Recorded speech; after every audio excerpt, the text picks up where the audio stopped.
Eventos finais. Capítulo 12. A sacudidura. Ser membro da igreja não é garantia de salvação. É uma solene declaração que faço à igreja, de que nenhum entre 20 dos nomes que se acham registrados nos livros da igreja está preparado para finalizar sua história terrestre e achar-se-ia tão verdadeiramente sem Deus e sem esperança no mundo como o pecador comum. Os que tiverem oportunidade para ouvir e aceitar a verdade e se unirem à Igreja Adventista do Sétimo Dia, considerando-se o povo de Deus que guarda os mandamentos de Deus, mas não possuem mais vitalidade e consagração a Deus do que as igrejas nominais, serão atingidos pelas pragas de Deus tão verdadeiramente como as igrejas que se opõem à sua lei. A palha é separada do trigo. Introduzir-se-ão divisão na igreja. Desenvolver-se-ão dois partidos. O trigo e o joio crescerão juntos para a ceifa. Haverá uma sacudidura da peneira. No devido tempo, a palha precisa ser separada do trigo. Por se multiplicar a iniquidade, o amor de muitos está esfriando. Este é precisamente o tempo em que o genuíno será o mais forte. A história da rebelião de Datã e Abirão está se repetindo e continuará a repetir-se até o tempo do fim. Quem estará ao lado do Senhor? Quem será enganado, tornando-se também, por sua vez, um enganador? O Senhor virá em breve. Em toda a igreja deve haver um processo tendente a aprimorar e joeirar, pois entre nós há homens perversos que não amam a verdade nem honram a Deus. Estamos no tempo da sacudidura, tempo em que cada coisa que pode ser sacudida, sacudir-se-á. O Senhor não desculpará os que conhecem a verdade, se não obedecem a seus mandamentos por palavra e ação. A perseguição purifica a igreja. A prosperidade multiplica a massa dos que professam. A adversidade expurga-os da igreja. Não vai longe o tempo em que a prova sobrevirá a toda a alma. A marca da besta nos será recomendada com insistência. Os que passo a passo cederem às exigências do mundo e se sujeitarem a costumes mundanos não acharão difícil submeter-se aos poderes dominantes, de preferência a expor-se a escárnios, insultos, ameaças de prisão e morte. O conflito é entre os mandamentos de Deus e os mandamentos de homens. Nesse tempo, o ouro será separado da escória na igreja. Na ausência da perseguição, tem entrado para nossas fileiras homens que parecem são, de inquestionável cristianismo, mas que, caso surgisse a perseguição, sairiam de nós. Quando a lei de Deus for anulada, sua igreja será peneirada por provas terríveis, e uma proporção maior do que agora podemos prever dará ouvidos a espíritos enganadores e doutrinas de demônios. Crentes superficiais renunciarão à fé. O trabalho que a igreja tem deixado de fazer em tempo de paz e prosperidade terá de realizar em terrível crise.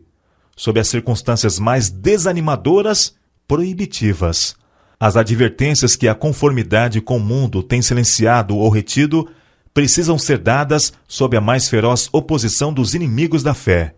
E por aquele tempo, a classe dos superficiais, conservadores, cuja influência tem retardado decididamente o progresso da obra, renunciará à fé. Se Satanás vê que Deus está abençoando seu povo e preparando-os para discernir-lhe os enganos, trabalha com sua magistral capacidade para introduzir fanatismo de um lado e frio formalismo de outro, para que ele possa ceifar uma colheita de almas. Os que tiverem privilégios e oportunidades para tornar-se versados na verdade, mas continuam a opor-se à obra que Deus quer que seja realizada, serão expurgados, pois o Senhor não aceita o serviço daqueles cujo interesse é dividido. Quando as aflições se intensificarem ao nosso redor, ver-se-á separação e também unidade em nossas fileiras. Alguns que agora estão dispostos a empunhar as armas da peleja, em ocasiões de verdadeiro perigo, tornarão manifestos que não edificaram sobre a sólida rocha. Eles cederão à tentação. Os que tiverem grande luz e preciosos privilégios, mas não os aproveitaram, sob um pretexto ou outro, hão de retirar-se de nós. Um testemunho positivo produz uma sacudidura. Perguntei qual o sentido da sacudidura que eu acabava de presenciar e foi-me mostrado que fora causada pelo positivo testemunho motivado pelo conselho da testemunha fiel aos laodiceanos. Esse testemunho terá o seu efeito sobre o coração dos que o recebe, levando-a a exaltar a norma e declarar a positiva verdade. Alguns não suportarão esse claro testemunho, opor-se-lhe-ão, e isto causará uma sacudidura entre os filhos de Deus. Entre nós, há os que, como Acã, farão confissões quando for demasiado tarde para se salvarem. Eles não estão em harmonia com o que é correto, desprezam o testemunho positivo que atinge o coração, e gostariam que fossem silenciados todos os que fazem repreensões. O Senhor pede o renovamento do positivo testemunho apresentado em anos passados. Ele pede uma reforma da vida espiritual. As energias espirituais do seu povo têm por muito tempo estado entorpecidas, mas há de haver um ressurgimento da morte aparente.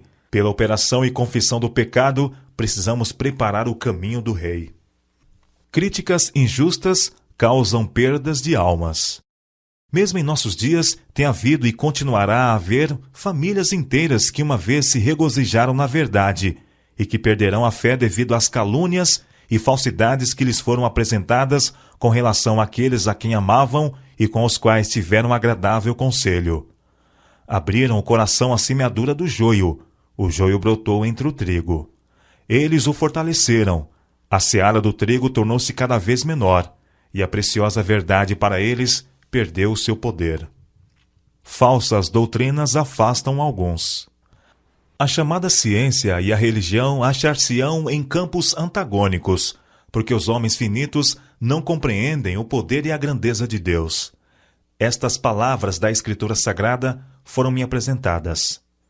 Dentre vós mesmos se levantarão homens que falarão coisas perversas, para atraírem os discípulos após si. Isto se verá certamente entre o povo de Deus. Ao ver a sacudidura pela introdução de falsas teorias, esses leitores superficiais, não ancorados em parte alguma, são como a areia movediça. Escorregam para qualquer posição para agradar a tendência de seus sentimentos de amargura. Não tendo recebido o amor da verdade, eles serão induzidos aos enganos do inimigo, darão ouvidos a espíritos enganadores e a ensinos de demônios e se afastarão da fé. O inimigo introduzirá doutrinas falsas, tais como a de que não existe um santuário. Este é um dos pontos em que alguns se apartarão da fé. A rejeição dos testemunhos resulta em apostasia. Uma coisa é certa: os adventistas do sétimo dia, que se colocarem sob o estandarte de Satanás, abandonarão primeiro sua fé nas advertências e repreensões contidas nos testemunhos do Espírito de Deus. O derradeiro engano de Satanás será anular o testemunho do Espírito de Deus. Não havendo profecia, o povo se corrompe.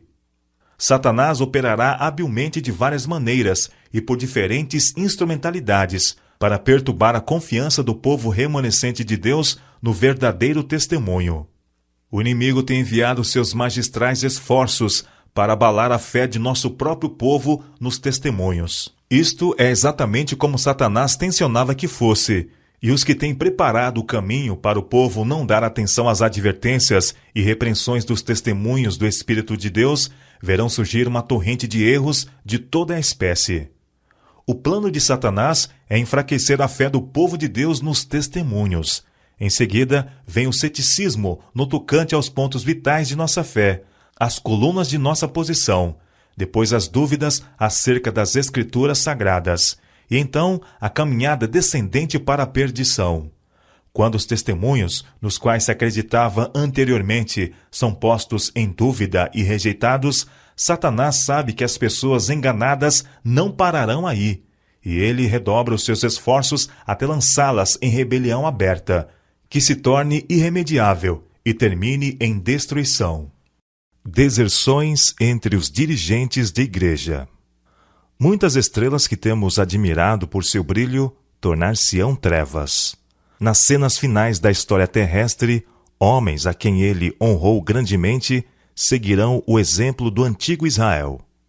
o afastamento dos grandes princípios que Cristo estabeleceu em seus ensinos, a elaboração de projetos humanos, usando as Escrituras para justificar a errônea maneira de proceder, sob a perversa influência de Lúcifer, confirmarão os homens no engano, e a verdade de que necessitam para serem livrados de práticas incorretas se escoa da alma como água de um recipiente que vaza.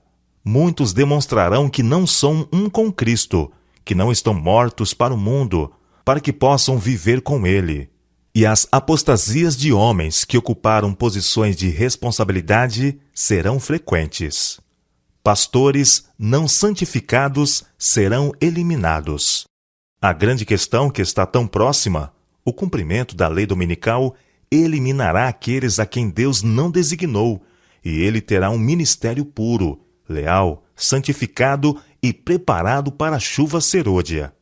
Muitos se levantarão em nossos púlpitos, tendo nas mãos a tocha da falsa profecia, acesa na infernal tocha de Satanás. Dentre nós sairão alguns que não mais levarão a arca, mas estes não podem fazer muralhas para obstruir a verdade, pois esta prosseguirá avante e para cima até ao fim. Pastores e médicos poderão apartar-se da fé, como a palavra e as mensagens que Deus tem dado à sua serva declaram que o farão. A igreja talvez pareça estar prestes a cair. O peneiramento de Deus sacode fora multidões, como folhas secas. A palha, como nuvem, será levada pelo vento, mesmo de lugares onde só vemos ricos campos de trigo. Logo, o povo de Deus será provado por ardentes provas, e a grande proporção dos que agora permanecem genuínos e verdadeiros demonstrar-se-á metal vil. Quando a religião de Cristo for mais desprezada, quando sua lei mais desprezada for, então deve nosso zelo ser mais ardoroso e nosso ânimo e firmeza mais inabaláveis. Permanecer em defesa da verdade e justiça quando a maioria nos abandona, ferir as batalhas do Senhor quando são poucos os campeões, essa será nossa prova. Naquele tempo, devemos tirar calor da frieza dos outros, coragem de sua covardia e lealdade de sua traição. A igreja talvez pareça como prestes a cair, mas não cairá. Ela permanece, ao passo que os pecadores de Sião serão lançados fora no joeiramento, a palha separada do trigo precioso. É esse um transe terrível, não obstante, importa que tenha lugar. Ao aproximar-se a tempestade, uma classe numerosa que tem professado fé na mensagem do terceiro anjo, mas não tem sido santificada pela obediência à verdade, abandona sua posição, passando para as fileiras do adversário. Os fiéis de Deus serão revelados. O Senhor tem servos fiéis, que se hão de revelar no tempo de sacudidura e prova. Há elementos preciosos, hoje ocultos, que não prostraram o joelho a Baal. Não tiveram a luz que tem estado a brilhar sobre vós, em chama concentrada. Mas pode, sob um rude e não convidativo exterior, revelar-se o puro brilho de um genuíno caráter cristão. Durante o dia, olhamos para o céu, mas não vemos estrelas. Ali se acham, fixas no firmamento, mas os olhos não as distinguem. À noite, lhes contemplamos o genuíno brilho. Em todas as ocasiões em que há perseguição, as testemunhas tomam decisões a favor de Cristo ou contra ele. Os que manifestam simpatia pelos homens condenados injustamente e que não são cruéis para com eles, demonstram seu apego a Cristo. Levante-se a oposição. De novo, exerçam o domínio, o fanatismo e a intolerância. Acenda-se a perseguição, e os insinceros e hipócritas vacilarão, renunciando à fé. Mas o verdadeiro crente permanecerá firme como uma rocha, tornando-se mais forte a sua fé, sua esperança mais viva do que nos dias da prosperidade. Novos conversos ocuparão os lugares dos que se retiram. Alguns tinham sido arrojados fora do caminho. Os descuidosos e indiferentes, que não se uniam com os que prezavam suficientemente a vitória e a salvação, para por elas lutar e angustiar-se com perseverança, não as alcançaram e foram deixados atrás, em treva. E seu lugar foi imediatamente preenchido pelos que aceitavam a verdade e a ela se filiavam. Os lugares vagos nas fileiras serão preenchidos pelos que foram representados por Cristo como tendo chegado na hora undécima. Há muitos com quem o Espírito de Deus está lutando. O tempo dos juízos, destruidores da parte de Deus, é o tempo de misericórdia para aqueles que agora não têm oportunidade de aprender o que é a verdade. O Senhor olhará para eles com ternura. Seu coração compassivo se enternece, e a mão do Senhor ainda está estendida para salvar, enquanto a porta é fechada para os que não querem entrar. Será admitido um grande número de pessoas que nesses últimos dias ouvirem a verdade pela primeira vez. Estandarte após estandarte era arrastado no chão, à medida que grupo após grupo do exército do Senhor se juntava ao inimigo, e tribo após tribo das fileiras do adversário se unia ao povo de Deus que guarda os mandamentos.